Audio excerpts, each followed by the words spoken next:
Hello, my name is Mark Martin, Associate Professor of Biology at the University of Puget Sound in Tacoma, Washington. On my campus, I teach courses in microbiology, Introduction to Cell and Molecular Biology, a research methods course, and for the first time this year, a freshman writing seminar. Freshman writing seminars at this institution are designed to take new students and teach them important skills for college success, including how to read deeply and analytically, to write summaries, to glean out the important points of a particular scholarly work, to create a term paper, and even put together a group oral assignment. In order to bring up student interests, I've decided to make my course, which is the Seminar in Scholarly Inquiry 165, about a scientific topic. I decided to title it Never Really Alone: Symbiosis and Parasitism Around and Within Us. As part of this course, I've had some good luck bringing various famous individuals in a telepresence technique to our classroom. Technically, what I do is I have the students read a series of papers by the individual in question. They come up with questions about those papers that were submitted. I send those to the speaker, and the speaker joins us via Google Hangouts, or in some cases Skype, and responds to those student questions. We're very fortunate to have a number of individuals that have taken time to speak to my freshmen, and I know they and I appreciate it very much. Today, I am happy to tell you that my colleague, Dr. Seth Bordenstein of the Department of Biological Sciences at Vanderbilt University, will join us. Like me, he's something of a microbial supremacist.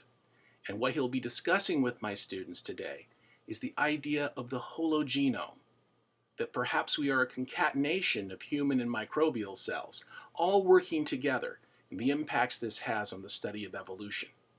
It is absolutely true that we are group organisms all working toward the same goals, even if we don't feel that way.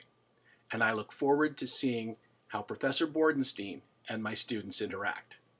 Thank you very much.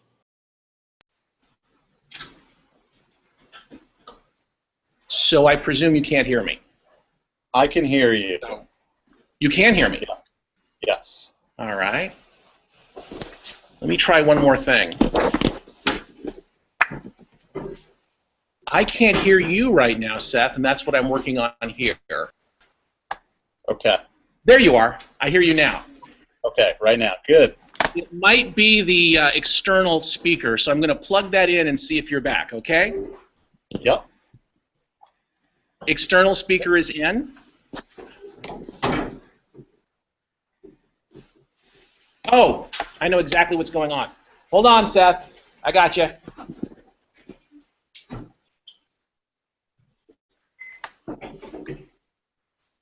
Now we should be able to hear you, I imagine. Hello there, yes. Can you hear me now?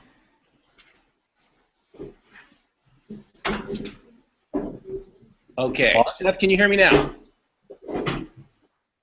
Yes, I can hear you. Can you hear me? Would you try it again, please? Can you hear me? I can hear you now. I think there's a problem with the speaker cord, so I'll just turn it up on my computer. Okay. Okay. You ready for this thing? Yeah, let's do it.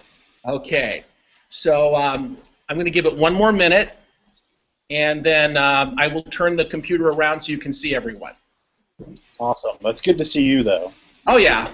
I don't know if it's good to see me, but there you go. I gave them food. They like seeing me this morning, at least for that aspect of it. Hey, Katie, are you glad to see me?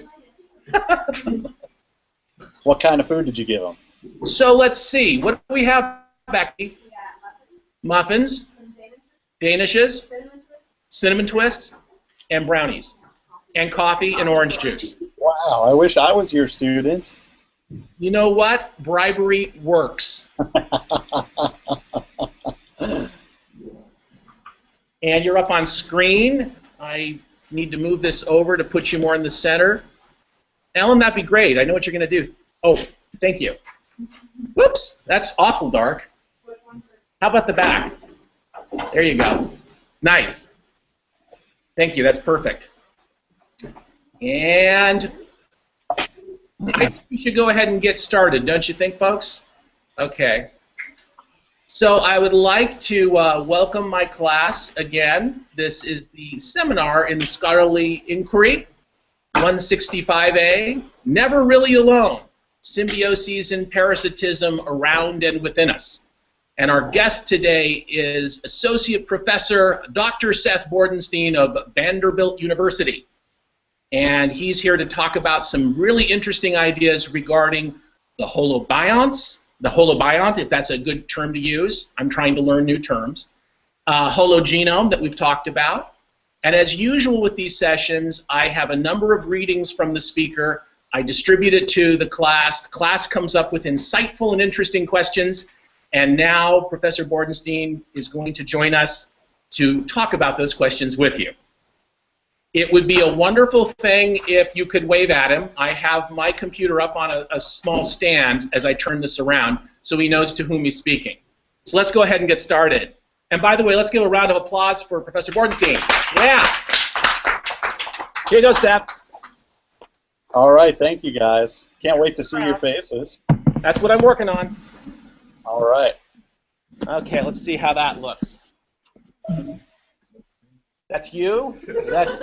And there's Gabe. All right. It's my look-alike. All right. Please, welcome. Welcome, Seth. All right, well, thanks for having me, Mark. It's always a pleasure to see you and always a pleasure to talk to students about our science. And I guess I just want to thank you for sharing some of your questions with me to start off with. I also want to thank you for those of you who shared your artwork with me. So I'm just going to show it off to get started. This is by Amaya, who drew a nice complex human, which says, "I am a holobiont." I like that word a lot. It actually properly reflects the multi-organismal assembly of a plant or an animal, as opposed to other terms such as superorganism, which means something entirely different. It actually, superorganism is a group of individuals of the same species that collect themselves as a unit that functions as a larger unit. And you can think of an ant society or any kind of eusocial organism like that. But a holobiont reflects the difference in that it's a consortium of multiple organisms and species that operate as a larger unit. And also Alice sent me this beautiful picture. And I interpret this somewhat in the context of maybe we have diverging holobionts going from things that share microbes to things that don't necessarily share microbes. So there's a little bit more distance between them. And that will get us into the theme of today. So most of my science begins with the top level question of, who are we, where do we come from? And many scientists will look to the skies to answer that question, to put our place in the universe, put our place in the stars. But as microbiologists, we have that equally inspiring challenge of putting ourselves in the context of those numerous microbes that we live with. And the realization today is that we are going through a significant shift in our thinking about what is an animal, what is a plant, and what is, in fact, an individual animal or plant, or there are such things as individuals. One of the topics that I'm fundamentally interested in is how this kind of thinking intersects with evolutionary biology. Evolutionary biology begins with Charles Darwin, of course, and Darwin's Origin of Species is a seminal book that put evolutionary biology on the map. And surprisingly, that book had very little to say about how species actually arise, despite the fact that the title is what it is. Now, that may come as a surprise to you, but Darwin was really keen on answering questions about how do new varieties form as a proxy for how new species form. And Darwin's answer to that was there's a continuity of variants that keep arising and that keep changing the population over time. But he struggled with what kinds of forces would actually cause different populations to split into two different species, if you will. And that was difficult because he envisioned evolution as a continuous change of varieties, where one form just blends into another. So why would we have something as distinct as a species? How could evolution produce that phenomena? And so arguably he left that question to the future. And some of that got picked up in the early 1900s. And one of the people that I've sort of been really interested in resurrecting their contribution to this topic is a guy named Ivan Wallen. So Ivan Wallen was a professor in Colorado, and he wrote this book called Symbioticism and the Origin of Species. Now that term symbioticism to him meant the intracellular association of microbes in eukaryotic cells. And in fact, Ivan was the first to postulate that mitochondria are ancient bacteria that live inside the cells of plants and animals. And this was a radical presumption and a radical set of experiments he went to undertake to support this hypothesis. But fundamentally, it boiled down to a simple fact, that is that mitochondria look like bacteria, and they divide like bacteria. They, of course, have binary fission. And to him, this was a smoking gun that there are, in fact, bacteria-like elements inside the eukaryotic cell. Now, this was in the year 1927. So it was way before, you may have heard of Lynn Margulis, who in the 60s and 70s and later on popularized the idea that mitochondria are bacterial-derived. Arguably, she was resurrecting some of Ivan Wallen's and other people's work to come to that conclusion. But Ivan postulated that if mitochondria and bacteria, in effect, are fundamental units of the cell, then they may also represent fundamental building blocks of new species. Unfortunately for Ivan Wallen, his work got forgotten to history, and the reason is because two reasons, actually. One is Ivan claimed he could culture mitochondria from rabbit livers, that is, culture them in liquid media. And while he was extremely concerned about contamination, he thought with the technology of his day that he could rule out contamination and that he'd actually cultured mitochondria. In fact, this is not the case, and his experiments were never repeated. On the other hand, there was a series of Drosophila in particular in the same year, 1927, where Drosophila geneticists were finding that if you radiate flies, a lot of the transmutability of those flies can be mapped to the chromosomes in the nucleus. So this, of course, set us on a path to think about the nuclear genetics of an organism and how we define a species for really the last 100 years. And that's where the large focus in technology has been. So 10 years after Ivan published his book, 1937, Theodosius Dobzhansky publishes Genetics in the Origin of Species. Notice the title is just Symbioticism in the Origin of Species, but he switched the word genetics with symbioticism. And he's got a book that sets the foundation for the biological species concept, which is defined as basically groups of interbreeding individuals or species, and things that don't interbreed are different species. And he sets the foundation for using classical genetics to study the genetic architecture of what keeps two species apart, namely the isolation barriers, such as hybrid inviability and hybrid sterility. And still today, a major effort is to map the nuclear genes that cause new species to form. These are also known as speciation genes. But in the last decade, and I'm sure you've heard a lot about this already, we've had a massive change in how we think about the genetics and function of an organism that incorporates the microbiome now, in addition to the nuclear and mitochondria. And that's really where we're trying to look deeper into, and whether the microbiome defines what a species is. So thank you for your questions, and let's go ahead and take a look at some of them. So I'm going to start with Jackie Penafort. Is Jackie there? Yes. Okay. All right, you're off to the side, but I'll read your question. In the gut feeling for a new species article, I understand that two wasps... Seth, Jack wait a second. Go ahead. Wave. There she is. Hi, Jackie. I understand that two wasps with similar bacteria would have healthy offspring, and the offspring of two wasps with different bacteria would die. I wanted to know if there was a way that wasps can determine whether the bacteria are the same or not.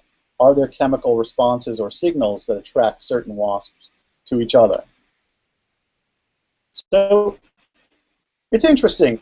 These wasp species are not exactly, what we'd say, completely different from each other in their microbiome. They share some species, sometimes at different abundances, and then they also do not share species. Some of the bacteria are unique to each species. So your question really revolves around how are they sifting through the similarities and the differences, if there's a way for wasps to do that. We don't have a precise mechanism to explain whether the wasps can do that or not in our system, but there are cases in Drosophila where the gut microbiome can be sensed as different between different flies. And the presumption of how that works is the gut microbiome is metabolically interacting with the nuclear genome to produce secondary compounds that are essentially a perfume for the flies. And so the difference is that the flies smell to tell whether the individuals have a different microbiome, if you will, or not, is whether they have these different secondary compounds. Now, they don't know anthropomorphically if that fly has a different microbiome. They're just smelling those different compounds and are not attracted to those particular compounds.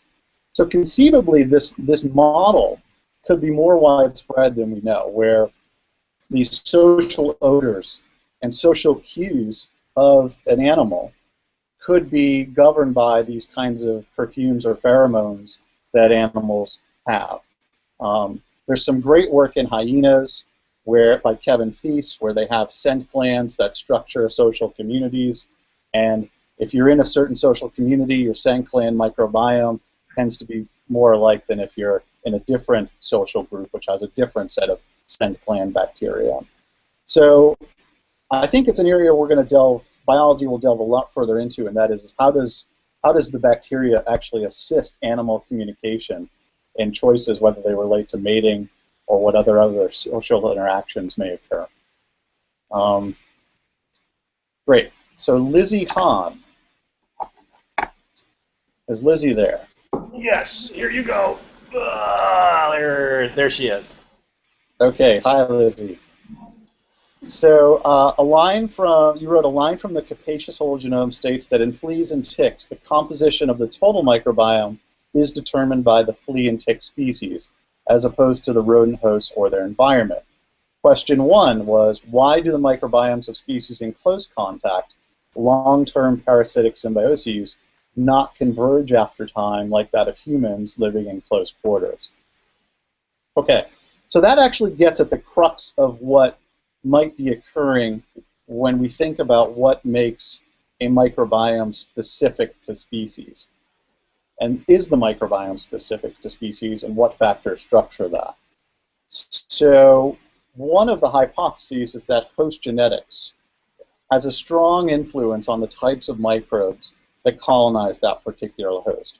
And that's not to rule out other factors such as the environment or social interactions. But all these things are operating in concert. And so when you look at two very different species, such as ticks and fleas, their host genetics is fundamentally very different.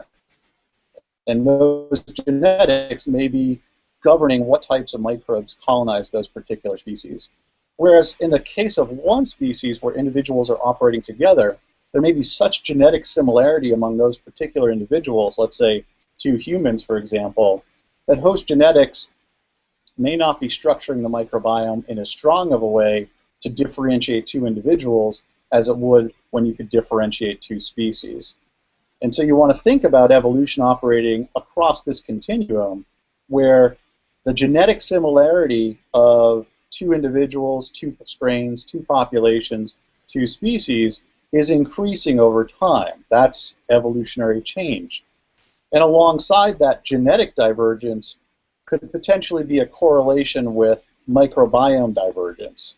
so that the more genetically different you become over time, the more different your microbiome become. And there's a gradient and a continuity there, and at some point, as the speciation process is complete, where genetic divergence essentially becomes a barrier to gene flow, it also could become a barrier to microbe flow and maintain two separate holobionts as distinct groups, distinct species, if you will. So there's actually nothing quite inconsistent with thinking about why do some organisms that are closely related share more microbes and why do others that are different don't. It could be related to the degree of genetic differentiation in their nuclear genome. It's also the case that some very different species will share common microbes. That's also not going to be ruled out in some of these cases. Okay. Kimmy Ortman. Is Kimmy there? Kimmy is way at the back. There she is waving at you. All right. Hi, Kimmy. So Kimmy writes, the microscopic menagerie article mentions the thought that moms of a variety of species appear to microbially prep their young. Do you think that the microbes human mothers pass to their offspring has changed tremendously over human history because how much our lifestyle has changed, such as our homes, eating habits, clothing, etc.? Yeah, I think that's a fairly okay thing to state at this point. We have an appreciation, at least, for the fact that human microbial diversity is relatively been diminished in comparison to our hominid ancestors. There's some nice work done by Howard Ochman's group that has shown this reduction in diversity relative to our hominid ancestors. So it's possible that our microbiomes have changed fundamentally from our ancestral state, if you will. But I think we also want to be cautious and not rule out that those changes necessarily are deleterious changes, right? We tend to think of a very richly diverse microbiome as beneficial, and therefore a human microbiome, if it has decreased diversity due to medicine, diet, or whatever, is somehow less healthy or deleterious. I think we need to be careful about that and let the science prove that kind of thing first. But clearly we're different from our hominid ancestors in the level of diversity we have. And that, in turn, may get propagated on to the next generations. So if there's reduced diversity, let's say in the birthing canal, the vaginal canal, that's going to lead to a reduced inoculum of initial bacteria into the baby or onto the baby. And that could have adverse consequences. There are studies that show that if you're born by a C-section, you have increased rates of allergy and asthma as well as MRSA infections in those children. And that C-section birth is obviously artificial, in which the baby emerges with more of a skin microbiome than a vaginal microbiome for the obvious reason the baby comes out of a C-section. So it's possible that these changes in the initial inoculum do affect the health of the baby. But we see that right now in C-sections rather than in sort of vaginal canal deliveries. It will be potentially interesting to look at how different vaginal microbiomes segregate themselves into babies and how those babies' health change over time with respect to a normal birth. And maybe we'll get some indication of what are the right kinds of microbes or what are the optimal set of microbes to sort of have in place of bad microbes where you might get a increased risk to allergies or asthma or infection. Okay.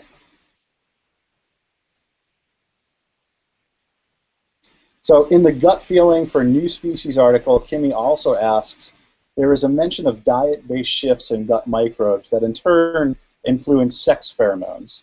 Do you think that this has also affected humans and possibly played a factor in the history of racism? I think you mean ethnic variation there.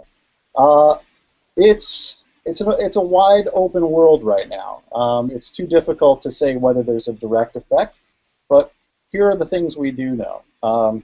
Human sweat the smell of human sweat comes from a mixture of moisture and the bacteria on our skin. So if males and females are differentiating individuals based on their smell, and that those differentiations somehow scale to choosing a mate or not, then you might be in a situation where you could claim that these diet-based shifts, which change your flora, could in turn change your the way you smell. So oftentimes I get the question after talking about the Drosophila work that was done by Gil Sharon and the Rosenbergs is, if you have two different fly species that can tell each other apart, that those fly species, actually those flies were one species reared on the same diet, could Homo sapiens reared on different diets actually distinguish each other or not mate with each other? This is a sort of a fun question to throw around. Does a vegan have a different smell than a carnivore in Homo sapiens, and will they differentiate? There's no evidence to suggest that, but those experiments really haven't been done either in a serious way. So it's fun to speculate on that.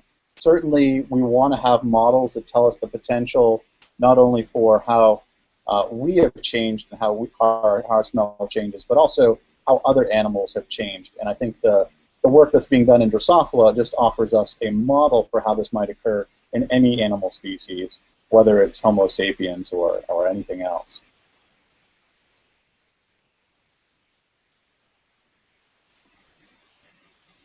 Okay, Katie Mileta.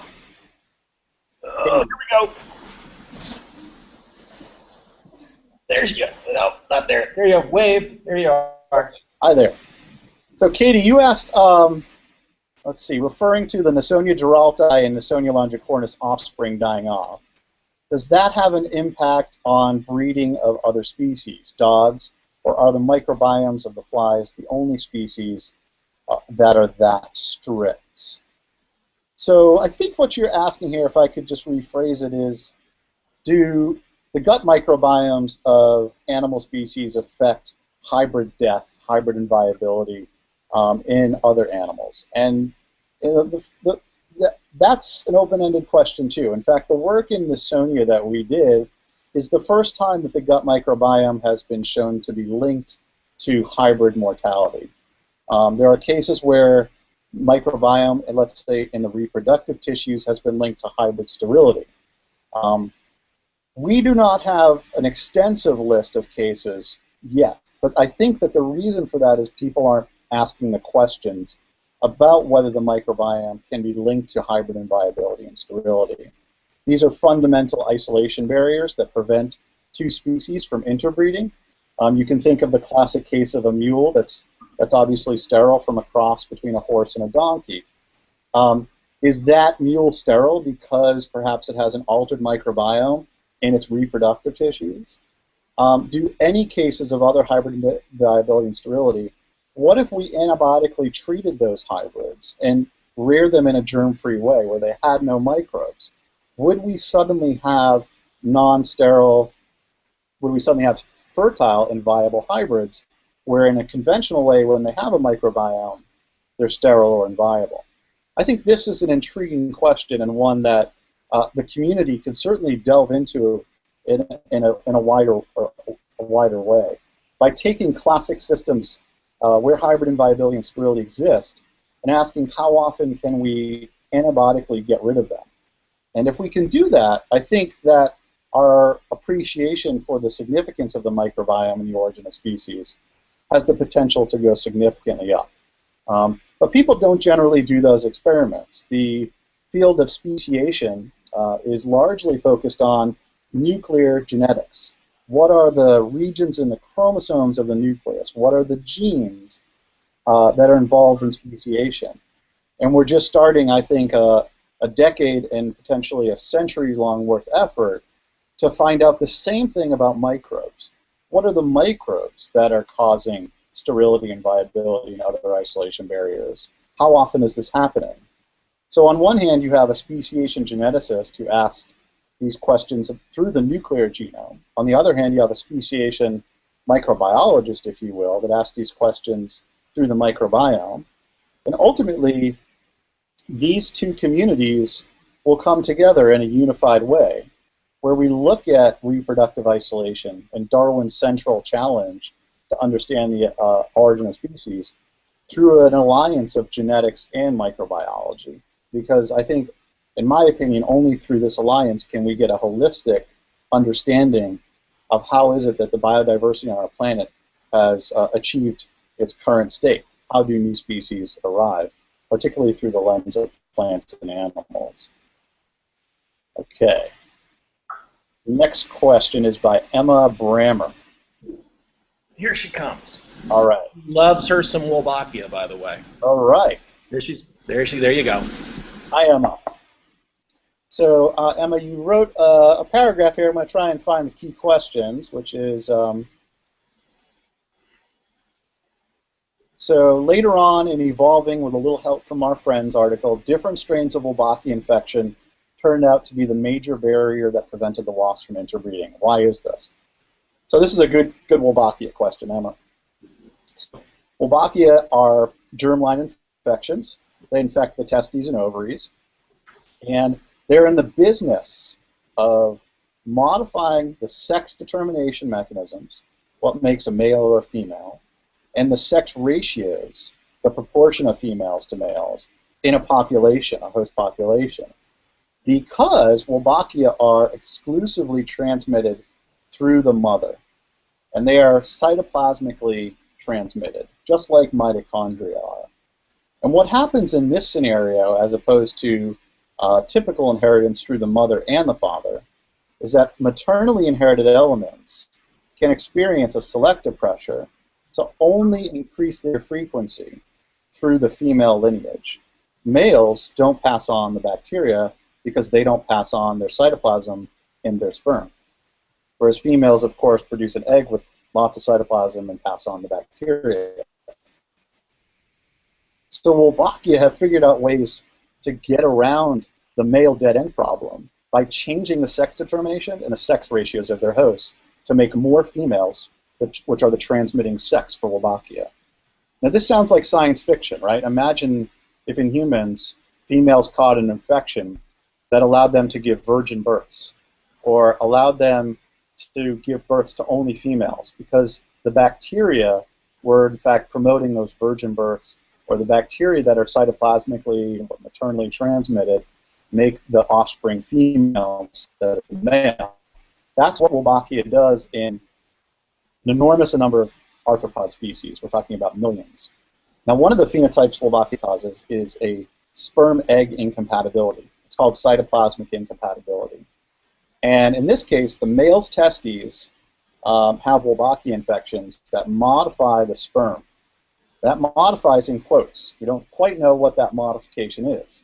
But when the sperm leave the testes, they leave modified without the Wolbachia on them. They're modified.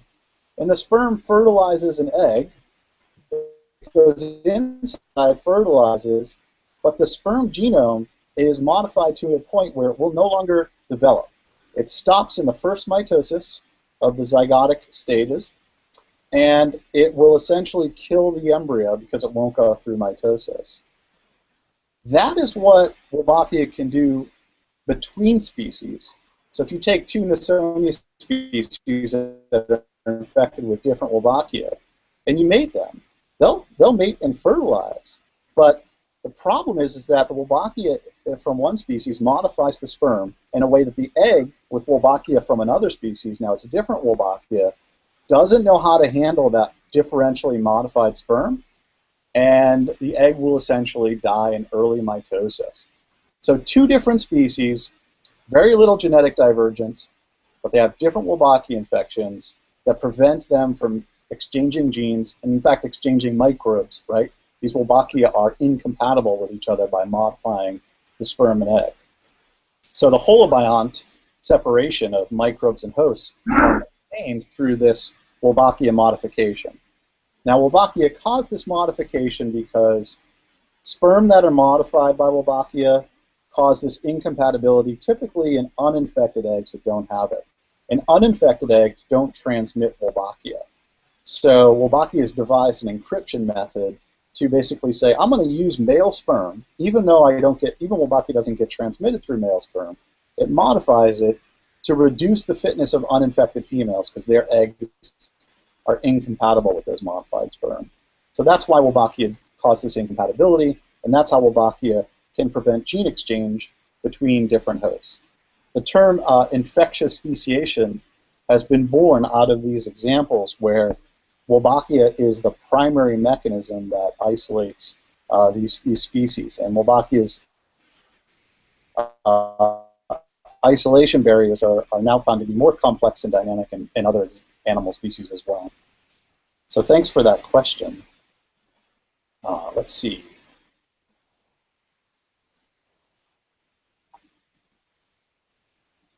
Is it Aiden or Aiden? Lawler.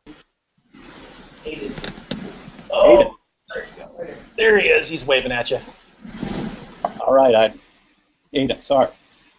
Aiden asked, how would this new hybrid species of wasp occur in nature? If to survive it needs to be free of microbes. That's a good question. What kind of microbiome would the wasp need to even get close enough to achieving that state, being microbe-free? Yeah. So I think the point here is somewhat that these hybrids don't get to survive in nature, right? So clearly there are no animals or plants that live with that live sterile in the environment. That's why the holobiont concept and the hologenome concepts are so fundamental to thinking about evolutionary biology, because if you were to somehow develop a model where you'd want to say, what's the way to disprove the holobiont concept? You would say, well, most animals and plants would be microbe-free. Well, in fact, we know that's not the case. None of them are. So we don't get to think about germ-free animals in the wild as being part of the evolutionary change. So that's the point, right? Is that the hybrids die, keeping two species separated, keeping their genes separated from each of them. And so that's speciation, right? When two host animals get different enough because of their genes and their microbes, if the hybrids die because of an improper balance between those genes and microbes, those hybrids die, but the species maintain their integrity, if you will. So the hybrids, sort of suffer the fate of evolutionary change that occurs within each species, and the hybrids will always die in the environment, unless by rare chance they found some plethora of antibiotics to feed on and selectively get themselves out of the problem of being inviable by getting rid of their microbiome. But if they get rid of their microbiome, they've got a whole suite of other problems that you've probably learned about now with Doc Martin's class, ranging from development to anatomy to behavior to immunity to digestion, etc.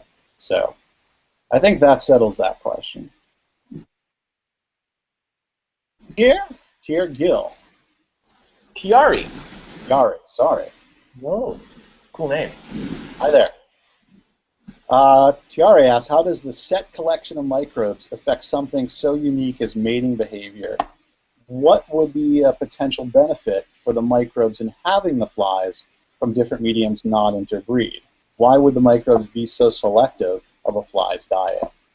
So the first question is, how do these microbes affect something unique as mating behavior? I think we kind of hit on that already. We talked about the secondary compounds, the pheromones being affected by the gut microbiome. But the details, the linearity there is not exactly known. What is it about having a different gut microbiome changes those secondary compounds? That's for the future to figure out. That might be for a scientist like you to figure out someday. But what would be a potential benefit for the microbes in having the flies not interbreed? There isn't really a benefit. I think that's an astute question because you're confused by that. I think what the microbes are interested in are propagating themselves. So the propagation of themselves will happen within a lineage, and there's really no benefit to having microbes sort of prevent interbreeding. It just happens as an outcome of evolutionary change within a lineage. This is a perfect question, Tiara, as to think about it, because when we opened up the discussion about the origin of species and Darwin's problem, that he couldn't figure this out, it relates to this very same issue. Why would organisms not want to interbreed with anything? How is it possible that variation on a continuous scale would ever lead to things that couldn't interbreed? That seems the opposite of selection, right? The opposite of spreading your genes. But the answer is that you have lineages that are isolated from each other, that are going through their own changes, either by selection or by neutral changes. But those changes have consequences within species that may benefit those species, but they don't see the evolution that's going to happen, or they don't see the trait that's going to happen when two different lineages come back into contact. So the isolation that evolves is not a direct benefit to the genes or the microbes. It is simply a byproduct of evolutionary divergence over time. And that's the answer to Darwin's question, is that there isn't anything problematic about overcoming the speciation problem. The speciation happens as a byproduct of change within lineages that then leads to this result of sealing off gene flow and microbe flow between species. So I hope that's clear. That's really important. All right. Tiara, I like your second question as well, so I'm going to touch on that, which is why are some scientists hesitant to accept that the microbiome may not be extrinsic to the host animal? Actually, I think you might mean may be extrinsic. Why are scientists hesitant to accept? No, I got you. May not be extrinsic or intrinsic, but instead an integral part of the animal. So, you know, the history of science tells us that microbes were viewed initially through the germ theory of disease, right? That when people started to figure out that infectious diseases are caused by microbes, it suddenly set up a paradigm for biology to deal with, which is microbes must be bad. How do we keep them out? How do we detect them? Koch's postulates, if you're familiar with those, tell us how to detect if a microbe is causing a disease or not. And this became the foundation for the life sciences for a couple centuries. So we've had in our thinking ingrained that life is a battle between the host and its pathogens. The host and its pathogens. So we think about host-pathogen conflict in terms of immunity, in terms of what defines these things as separate, because self and non-self are competing against each other, if you will. For 5 or 6 decades, biologists have been looking at very intimate symbioses, usually bidirectional symbioses between one bacteria and one host. And oftentimes those bacteria were mutualistic. And the patterns that people were finding is some of the same signaling that happens between pathogens and hosts occur between mutualists and hosts. Aha! So now we have a blurring of the lines of, is there really a self and a non-self, or is there communication going on all the time that doesn't have a predetermined outcome? It actually is the combination of these signals that turns and makes something pathogenic versus beneficial. More importantly, though, is, you know, in the last decade, we've had an appreciation that these binary symbioses are a microcosm of the multi-network complexity and deep symbiotic complexity that's occurring in these large organisms. And it's unusual to think about microbes as being intrinsic to the organism, but when you realize that the majority of those microbes are beneficial or commensal rather than pathogenic, you are confronted with the philosophy that these microbes are as every part symbiotic and beneficial and intrinsic as the mitochondria is on the extreme end of the symbiosis continuum, to then one beneficial microbe, let's say the luminescent Vibrio bacteria that Dr. McCall-Nagai talked to you about. That bacteria is environmentally acquired every generation by the squid to do its purpose, and there's a beneficial symbiosis there. That Vibrio makes the squid. It is part of what the squid does, primarily what part of the squid does. If other animals, including ourselves, faithfully acquire a set of microbes that function just like those Vibrio, but in other contexts, we are confronted with the inevitability of looking at these microbes as part of the genetics and function of that organism. But I hope I can illuminate the problem is the context is we have a history in which that's not the case. And many microbiologists are aware, and you're aware now, of the way we are starting to look at animals and plants in this light. But for those that aren't in microbiology in any way, shape, or form, I think there's still a convention that we are getting to to address with the science from microbiology, and that convention sometimes takes a long time to change. Unfortunately, it takes a long time to change. The history of science shows us that in many ways, but ultimately the science process sifts itself out, and we get to the right answer, and the community sort of comes up with it over time. But I'm happy to see that the next generation, and Doc Martin's class is realizing this before even some scientists do. All right. I'm preaching, Seth. I'm preaching. Yeah, that's right. I know you are. You do a great job. Okay, Emma Casey. Hello, Emma. Emma, I'm going to skip to your question, which says, do you believe that microbes are a much bigger player in evolution than geography, food, and mate access? So here I want to pull the caution over the conversation, which is microbes are a bigger player in evolution and speciation, which is my interest, than many biologists have appreciated in the past. But for those of us working in symbiosis, we get this. This is not new.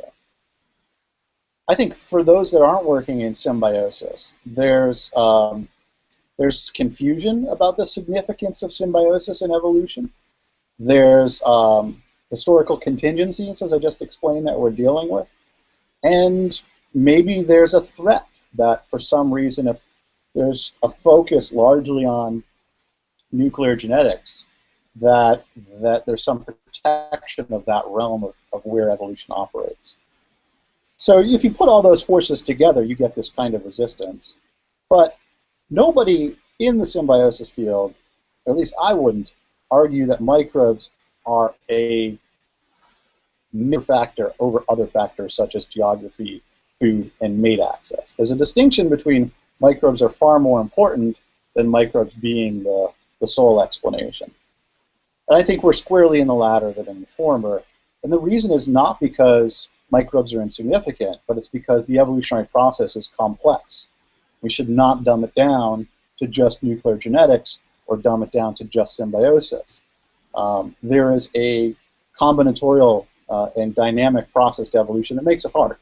And maybe that's why we also focus on individual things. But ultimately, so many things are operating in concert that I would be wary of anybody on either side of this, this discussion to claim that one thing is more important than the other. I think we have too little evidence to say that, and it probably doesn't reflect the reality of nature in which all these forces operate together. Hope that answers that question. Okay, I'm looking at Gabe's question, which is almost a page long. Hi, Gabe. Okay, so Gabe, you asked the pheromone kind of question. So would it be possible for people to be more attracted to persons who shared almost identical microbiome with them? Perhaps this could explain who you want to kiss, hold hands with, constantly be our partners. Maybe it is a trade microbial ecosystem. I like that word.